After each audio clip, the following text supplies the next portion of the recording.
Guys ఏంటి hospital file, billing receipts, tablets అన్నీ చూపిస్తున్నాను అనుకోండి. ఒక ర్యాష్ వచ్చింది. అది చిన్నదే కదా అని చెప్పి నేను ఎక్కువ పట్టించుకోలేదు. ఎగ్జామ్స్ వల్ల దానిపైన ఫోకస్ చేసి దీన్ని అంతగా పట్టించుకోలే.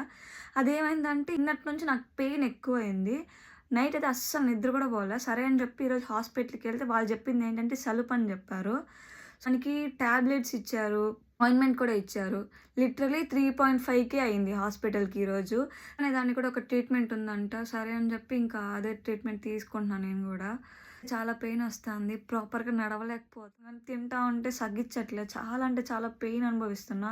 సో, చాలామంది అనుకుంటా ఉంటారు, "ఈ పిల్లకేంట్రా చిల్ అవుతాంది. ఈ పిల్లకి ఏ బాధలు లేవని" చెప్పి. నాకు ఉన్నాయి బాధలు.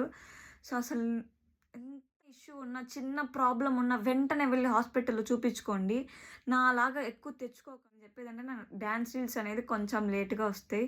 సో, మీరు అర్థం చేసుకుంటారని అనుకుంటున్నా. So, thank you for watching guys. See you in the next video. Bye.